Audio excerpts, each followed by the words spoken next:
every single teacher, every educator has to grapple with. How in the world do you teach a room that's just full of individuals? Just think about it for a second. A classroom isn't just one single entity. No way. It's this collection of unique people, and every single one of them has their own learning style, their own pace, their own background. So the real challenge is, how do we build an experience that actually clicks for everybody? To really get why this new approach is so important, we first have to wrap our heads around the old school classroom challenge it was designed to fix. And this slide just lays it out so clearly. On the left, you've got the old way, the traditional model, you know the one. It's all focused on the teacher at the front of the room, everyone marches along at the same pace, and the goal is for everyone to produce the exact same standardized result.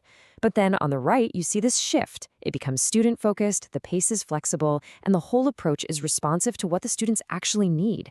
It's this huge shift in thinking that really paves the way for a whole new way of teaching. Okay, so we've laid out the problem. Now let's get to the good part and talk about the solution, this powerful, student-centered way forward. And here it is, differentiation instruction, or DI for short. Now, if there's one word on this slide to really zero in on, it's proactively. That's the key.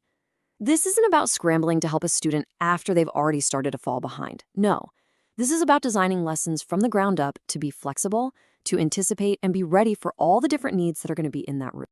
You know, this quote from Howard Gardner, he's the guy who came up with the whole theory of multiple intelligences, it just hits the nail on the head. He calls it the biggest mistake of past centuries, this idea of treating all kids like they're the same. Differentiated instruction is basically the answer to that mistake. It's a philosophy that says, hey, our differences aren't problems to be solved. They're actually the secret to how we learn. Okay, so we get the what's and the why of it, but how does it actually work? I mean, what does a teacher do? Well, let's break down the practical side of it by looking at the 4 pillars of differentiated instruction.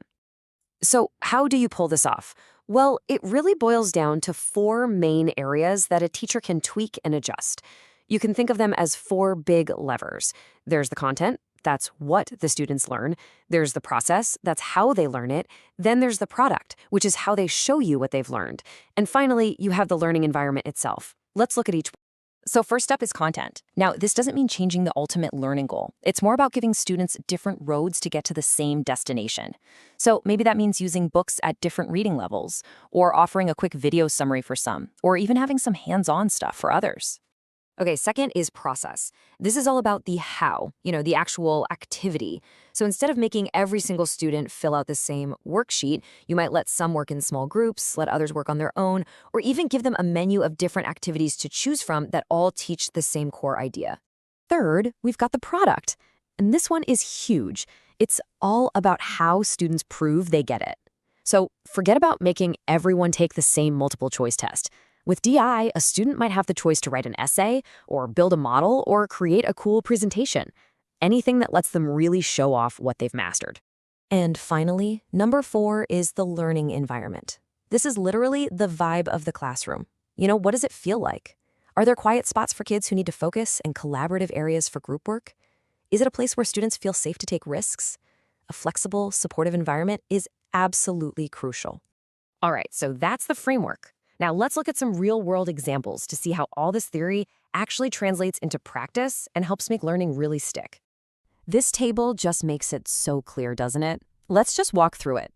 Take content, for example. The old way, everyone reads the exact same chapter.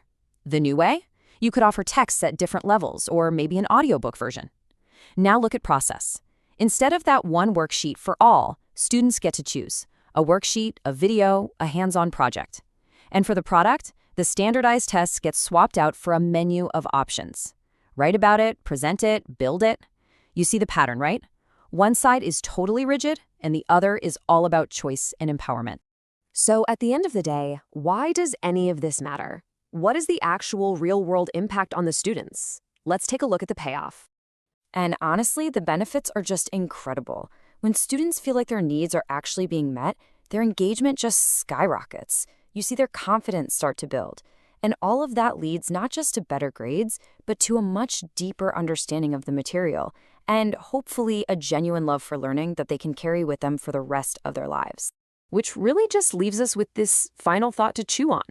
What if What if every single classroom wasn't designed for some imaginary average student, but was intentionally and thoughtfully built from day one for every single student who walks through the door? That right there, that is the simple, powerful promise of differentiated instruction. Thanks for watching.